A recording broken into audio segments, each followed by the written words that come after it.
बहुत बहुत स्वागत है दोस्तों आपका आज के इस मार्केट एनालिसिस के वीडियो में। चलिए दोस्तों देखते हैं कि यार आज का डेटा और कल किधर जा सकता है बाजार। तो स्टार्ट करते हैं रिटेलर्स के बाय सेल के डेटा से।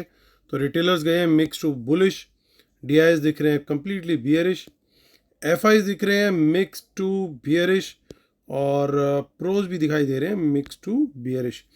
तो ये था आज का बाय सेल का डेटा पार्टिसिपेंट वाइज। इसी डेटा को यहाँ पे हम शॉर्ट करके देखेंगे इंस्ट्रूमेंट वाइज, यानी पहले index future, index call, index put, stock future and so on. Buying selling का जो डेटा अभी हमने वहाँ पे देखा वो दिखेगा हमें इस कॉलम में। एक दिन पहले की टोटल पोजीशन क्या थी वो दिखेगी इस कॉलम में, उसमें आज का बाय सेल एडजस्ट करेंगे तो नेट पोजीशन कल सुबह तक के लिए क्या कैरी फॉरवर्ड हुई है वो दिखेगी इस कॉलम में। ये सब Nifty, bank Nifty, fin Nifty और मिड कैप निफ्टी मिक्स हैं। नंबर ऑफ लॉट्स यानी नंबर ऑफ कॉन्ट्रैक्ट दिए हुए हैं। तो स्टार्ट करेंगे इंडेक्स फ्यूचर से, retail client, DIIs, FIIs and pros. तो रिटेलर्स का बाय आया 26,000 लॉट्स का। अब उनके शॉर्ट्स घट के रह गए सिर्फ 23,000 लॉट्स। 500 लॉट की सेलिंग आई है डीआईएस की, उनके 91,000 लॉट शॉर्ट हैं। 35,000 लॉट सेल की एफआईज ने, उनके 1,10,000 लॉट लॉन्ग रह गए। 9,000 लॉट बाई किए हैं प्रोज ने, उनके अब 3,400 लॉट लॉन्ग में आ गए हैं। इंडेक्स कॉल का डेटा देखें तो रिटेलर्स की वंस अगेन अच्छी बाइंग आई है। 6,13,000 लॉट बाई किए हैं रिटेलर्स ने। 4,04,000 लॉट ओवरऑल लॉन्ग हो गए अब रिटेलर्स। कोई चेंज नहीं है डीआईएस के नंबर्स में, 2,000 लॉट लॉन्ग है। एफआईज और प्रोज दोनों ही नेट बेसिस पे कॉल बेच के गए। इंडेक्स कॉल्स 1,59,000 लॉट बेचे हैं एफआईज ने, उनके नेट लॉन्ग अब रह गए लगभग 2,10,000 लॉट्स। 4,54,000 लॉट सेल किए हैं प्रोज ने, उनकी नेट सेलिंग बढ़ करके होगी 6,15,000 लॉट्स। इंडेक्स पुट का डेटा देखें वहीं पे, सो 2,82,000 लॉट बाई किए हैं रिटेलर्स ने पुट में। 6,40,000 लॉट उनके पास ओवरऑल सेल में है। 24,000 लॉट पुट बाई किया डीआईएस ने। 4,05,000 लॉट उनके पुट लॉन्ग है।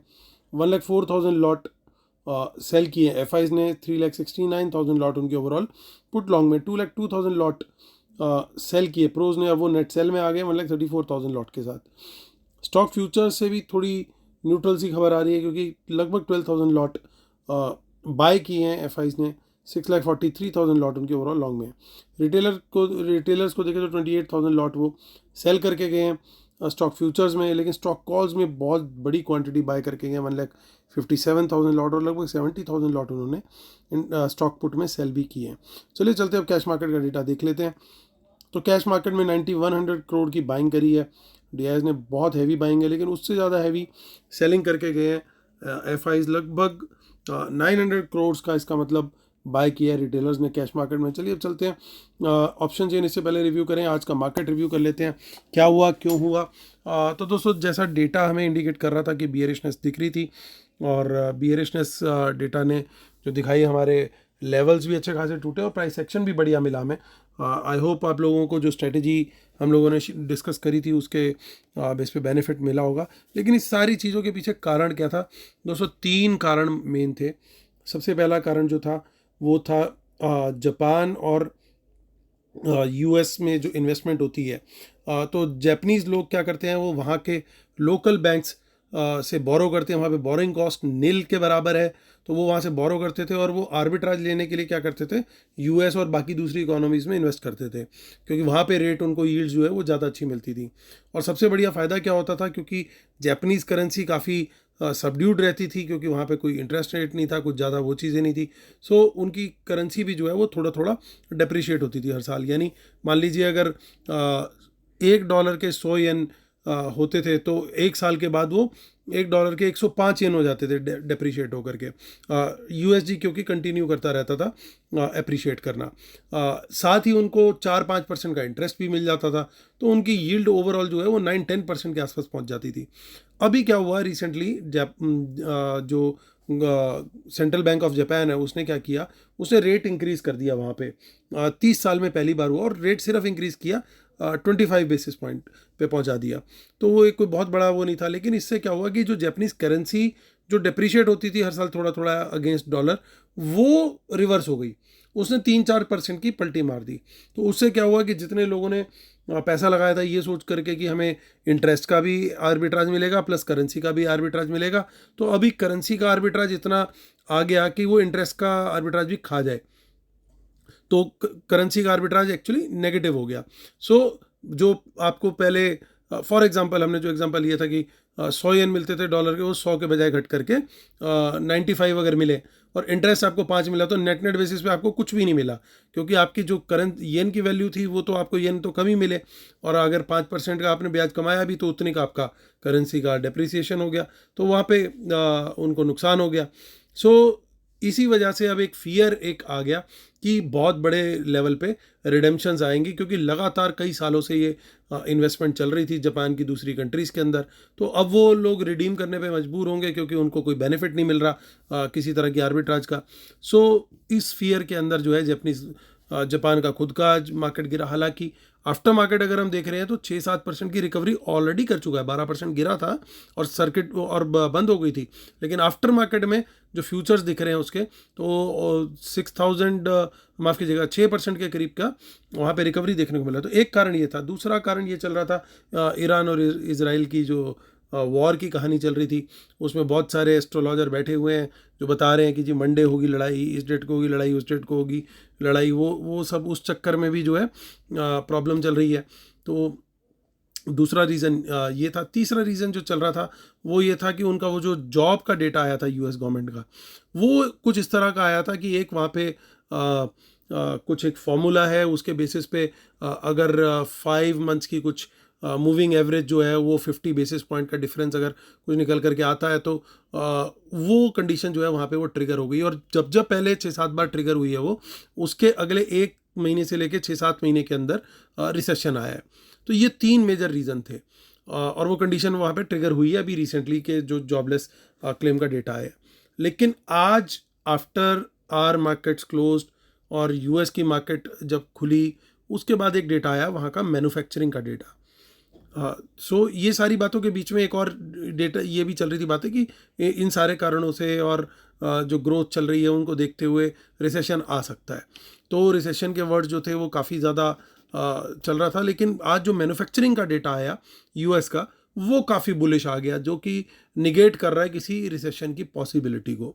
सो उस वजह से थोड़ी बहुत रिकवरी हर जगह पे आती हुई दिख रही है और जापान के फ्यूचर्स में भी वहीं से आई है। थोड़ा सा डाउ के फ्यूचर्स भी रिकवर हुए हैं, हमारा जो गिफ्ट निफ्टी है उसके भी फ्यूचर्स हुए हैं रिकवर और क्रिप्टो करेंसी भी रिकवर हुई है। सो अब देखना ही है कि वहाँ पे क्लोजिंग किस तरह की आती है और ये 3-4 इवेंट जो बातें हमने डिस्कस करी इनके ऊपर भी फर्दर क्या कमेंट्रीज आती हैं बड़े बड़े इकोनॉमिस्ट की और वॉर के लेवल पे क्या होता है, तो वो सब कुछ देखना पड़ेगा हमें। तो आज की जो मार्केट थी फिलहाल काफ़ी गिर करके बंद हुई, इन सारे मल्टीपल रीजंस जो कि कुक तो काफ़ी दिन से हो रहे थे लेकिन अच्छे तरीके से एक्सपोज आज जा करके हुए। सो 24,000 पे क्लोजिंग आई है। सो आप देख सकते हो काफ़ी इन द मनी कॉल्स हमारे को यहाँ पे देखने को मिल रही हैं और अगर कोई हमें बुलिश कैंडल मिलती है 24,000 के ऊपर, वहाँ पे तेज़ी का ट्रेड सर्टेनली हम कंसिडर कर सकते हैं। और मार्केट जो है 24,200 तक जाने के लिए बिल्कुल एकदम रेडी लग रही है, ऐसा लग रहा है। तो यहाँ तक जा सकती है अगर वर्ल्ड मार्केट सेंटीमेंट जो है वो कंटिन्यू टू इम्प्रूव करता है। लेकिन यही आज का दिन ख़त्म होते होते मैन्युफैक्चरिंग डेटा को अगर इग्नोर कर दिया डाउ जोन्स ने और वहाँ पे एक वीक क्लोजिंग आ गई, अभी जो है 800 पॉइंट्स 900 पॉइंट्स के आसपास की क्लोजिंग आती है, तो शायद हम कल थोड़ा सा इम्प्रूव्ड ओपनिंग दिखा दें। लेकिन यही कहीं 1200-1500 पॉइंट गलती से अगर हम डाउ जोन्स आज क्लोज हो गया तो फिर एक बड़ा गैप डाउन कल फिर से तैयारी में है और फिर कल हम खुलेंगे सीधा 24,000 के नीचे और नीचे बिल्कुल आप देख सकते हो कि बिल्कुल हाईवे बना हुआ है, कोई बचाने वाला नहीं है, कोई रोकने वाला नहीं है। 23,900 ऑल दो पहला टारगेट होगा, लेकिन 23,800 भी टेस्ट हो सकता है बड़े आराम से और इसके नीचे और मेजर फॉल आ सकता है। तो इस समय बिल्कुल बाज़ार जो है वहाँ पे गेम बना हुआ है। लेकिन एक चीज़ अच्छी दिख रही है कि काफ़ी सारी इन द मनी पुट्स, अब चेंज इन ओआई के कॉलम में फोकस कीजिए, कितनी बड़ी क्वांटिटी में आपको अनवाइंडिंग यहाँ पे देखने को मिल रही है। इसका मतलब ये कि इन लोगों ने क्या किया, जो पुट्स खरीदी हुई थी उसमें बड़े बड़े प्रॉफिट हुए हैं, उनको आगे रोल ओवर कर दिया है। या तो कुछ ना कुछ प्रॉफिट बुकिंग करी है और ख़त्म ही कर ली पोजीशन, या अगर पोजीशन कंटिन्यू करी है तो मान लीजिए 24,500 की 24,500 की पुट लेके बैठे हुए थे, उसमें बड़ा प्रॉफिट उनको दिखाई दिया मान लीजिए, तो उन्होंने क्या किया, गेम लास्ट में जाते जाते इस 24,500 से शिफ्ट होकर के आ गए 24,000 पे। प्रीमियम काफ़ी कम है और इससे ज़्यादा, इससे तो डबल का लगभग वो गेन कर चुके हैं ऑलरेडी, तो वो बिल्कुल सेफ हो गए हैं। सो इस तरह का कुछ गेम होता हुआ दिख रहा है। इसी वजह से चेंज इन ओआई जो है यहाँ पे नेगेटिव दिख रहा है। यानी अगर कल कोई रिकवरी आ भी जाए तो इनका मैक्सिमम लॉस क्या होगा, ये वाली जो पुट है इसका थोड़ा बहुत प्रीमियम टूटेगा, तो मैक्सिमम प्रॉफिट तो वो ऑलरेडी लॉक कर ही चुके हैं, इसलिए कोई ज़रूरत नहीं है उनको कोई टेंशन लेने की। So they are quite safe in that respect. अब यहाँ पे तेज़ी का ट्रेड अगर हमारा बनता है तो 24,200 पे एक बारी आ सकती है रेजिस्टेंस, लेकिन उसके ऊपर निकलता है तो वहाँ पे हम क्वांटिटी फिर बढ़ाने की सोच सकते हैं, और उसके बाद 300 और 400 के टारगेट भी हमें मिल सकते हैं, क्योंकि जितना गिरा है अगर रिकवरी आई तो पूरा वर्ल्ड लीड करेगा, और फिर उसमें जो है तेज़ी भी अच्छी देखने को मिल सकती है। एक बार हमने वापस 24,500 क्लेम कर लिया, चाहे वो 1 दिन में हो, 2 दिन में हो, 4 दिन में हो, उसके बाद जो है बाज़ार फिर एक अच्छे मोमेंटम में आ जाएगा, वापस पुरानी जैसी जिसे कहते हैं अपनी सीरत वापस जो है वो हासिल कर लेगा। लेकिन तब तक 24,500 के नीचे जो है वो थोड़ा सा क्वांटिटी हमें धीरे धीरे स्टेप बाय स्टेप ही बढ़ानी है, ये हमें ध्यान रखना होगा। और पुट साइड के लिए भी मैं यही सजेस्ट करूँगा 24,000 के नीचे लेवल 1 और लेवल 2 क्वांटिटी 23,800 के नीचे बढ़ानी चाहिए। तो ये हमारी निफ्टी का व्यू निकल करके आ रहा है दोस्तों। 14 अगस्त की ऑप्शन चेन में भी थोड़ी बहुत इन द मनी कॉल दिख रही हैं, और इन द मनी पुट्स में आप चेंज इन वाई के कॉलम में फोकस कर सकते हो कि यहाँ पे देखिए काफ़ी इन द मनी पुट्स के अंदर अनवाइंडिंग यहाँ पे लगातार दिख रही है। देखते हैं आगे की ऑप्शन चेन और 29 अगस्त। सो वहाँ पे भी हमें कुछ इन द मनी कॉल्स दिख रही हैं, और इन द मनी पुट्स में काफ़ी यहाँ पे डिसेंट अनवाइंडिंग हमें देखने को मिल रही है। तो यानी ये तो कंफर्म है कि इन लोगों ने प्रॉफिट बुकिंग करके रोल ओवर जरूर किया है अपनी पुट्स को। और चलते हैं अभी बैंक निफ्टी की ऑप्शन चेन की तरफ। 7 अगस्त की एक्सपायरी है और 50,092 पे क्लोजिंग आई है। इन द मनी कॉल्स काफ़ी सारी दिखाई दे रही हैं यहाँ पे, और 50,000 के ऊपर कोई बुलिश प्राइस एक्शन मिलता है तो वहाँ पे तेज़ी का ट्रेड कंसिडर कर सकते हैं। वंस अगेन थोड़ी कम क्वांटिटी रखना ठीक रहेगा। लेवल 1 यहाँ पे बनता है 50,300 के ऊपर। लेवल 2 हम बना सकते हैं अपना सेकंड क्वांटिटी, और थर्ड क्वांटिटी हमारी बनेगी ओनली अबव 50,500।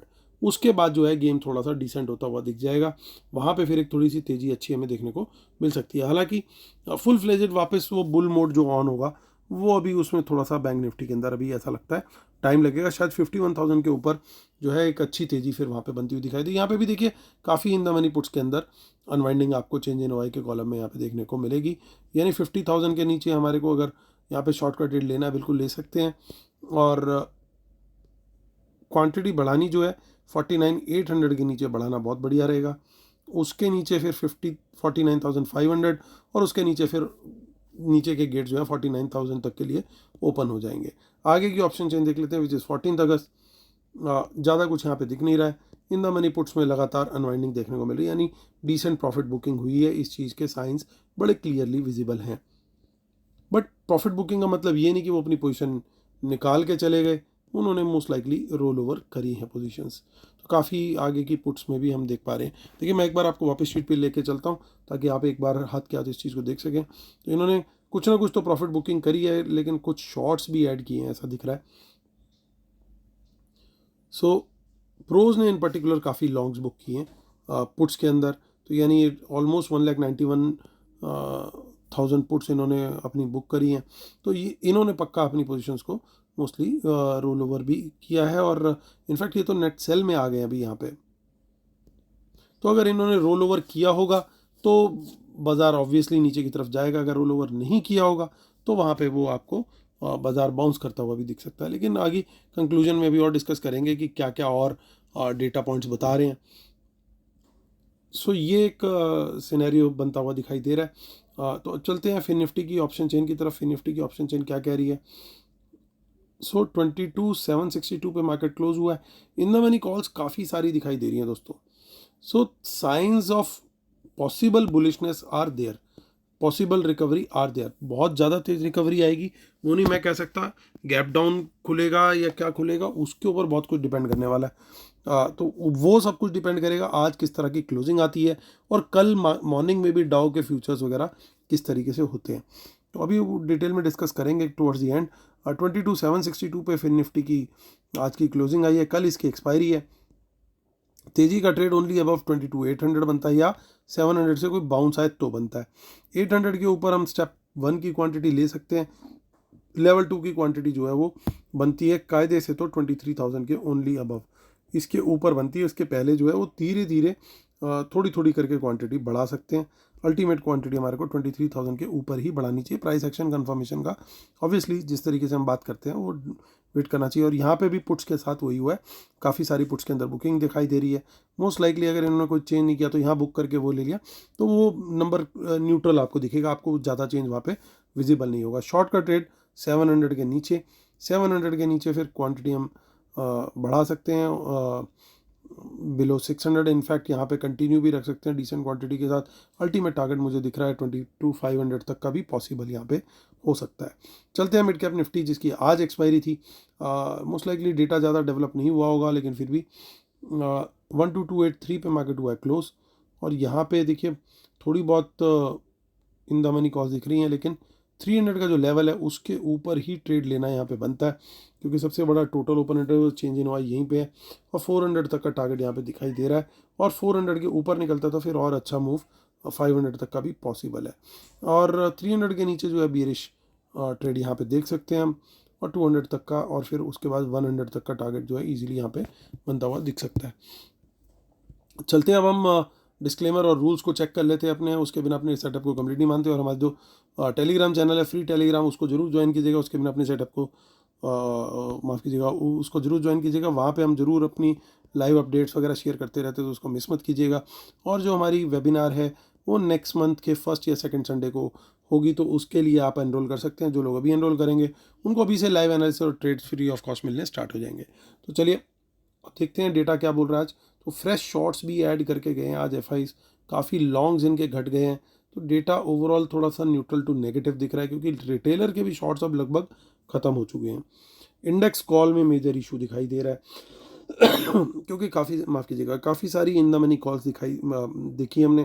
तो इनकी इतनी सारी बाइंग है, अगर ये रिटेलर बाय करके गए इतनी सारी कॉल्स तो फिर बहुत ज़्यादा गड़बड़ होने का चांस है। और देखिए काफ़ी पॉजिटिव भी आ गया रिटेलर, और वहीं प्रोज काफ़ी खतरनाक तरीके से शॉर्ट में है। तो ईजिली बाजार को ऊपर नहीं खुलने देंगे अनलेस कि कोई मेजर पुल बैक ना आए। तब तक के लिए जो है चांस जो है थोड़ा सा कम है बाजार की तेजी पकड़ने का। ये डेटा पॉइंट मेरे लिए क्लियरली नेगेटिव है। इंडेक्स पुट का डेटा देखिए यहाँ पे पॉजिटिविटी के साइंस दिख रहे हैं, क्लियरली दिख रहे हैं। कारण ये है कि रिटेलर्स की देखिए पुट बाइंग भी हुई है डिसेंटली, उनकी पुट सेलिंग जो कल काफ़ी डेंजरस लेवल पे थी, काफ़ी मेजर मोटा लॉस खाया होगा आज के गैप डाउन में। सो यहाँ पे अगर आप देखेंगे तो दोनों ही पार्टी सेलिंग करके गई हैं ओवरऑल बेसिस पे, एफआईज और भी और प्रोज भी। और इनफैक्ट प्रोज तो नेट सेल में आ गए। तो ये थोड़ा सा कहीं ना कहीं पॉजिटिव साइन मैं इसको मानूंगा, ये स्लाइट पॉजिटिव इस मानेंगे। कारण ये है कि नेट सेल अभी भी बड़ी फिगर है, तो इसलिए थोड़ा न्यूट्रल कैटेगरी में इसको मैंने प्लेस किया अपनी तरफ से। स्टॉक फ्यूचर्स में थोड़ी अच्छी चीज़ देखने को मिल रही है जो कि ये कहीं इंडिकेट कर रहा है कि एक छोटा मोटा कल हमें बाउंस देखने को मिल सकता है। चाहे हम ऊपर खुलें या नीचे खुलें, एक बाउंस की पॉसिबिलिटी रूल आउट नहीं करी जा सकती। ये एक दो डेटा पॉइंट्स खासतौर से इंडेक्स पुट और स्टॉक फ्यूचर के इस चीज़ को इंडिकेट कर रहे हैं। हालांकि अपसाइड बहुत ज़्यादा नहीं दिख रही है, mainly because of the pros put writing.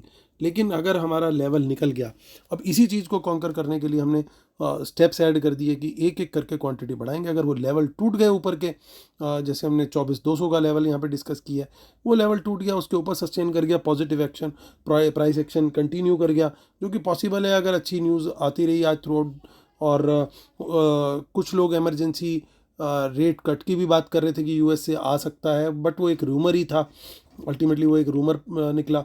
लेकिन अगर वो वाकई में ट्रुथ में बदल जाता है तो सारे लेवल ऊपर की साइड के टूटना पॉसिबल है, उसके अंदर कोई बड़ी बात वहाँ पे नहीं होगी। तो इसलिए लेवल के हिसाब से दोस्तों ट्रेड करना ठीक रहेगा। हमने कहाँ पे किस लेवल पे क्वांटिटी बढ़ानी है, चाहे वो तेज़ी हो या मंदी हो, वो सारा डिस्कशन डिटेल में कर लिया। आई होप आप लोग को वो बेनिफिशियल रहेगा। प्लीज़ लाइक शेयर सब्सक्राइब का बटन जरूर दबाइएगा। कल फिर होती है आपसे मुलाकात, तब तक के लिए टेक केयर, बाय बाय।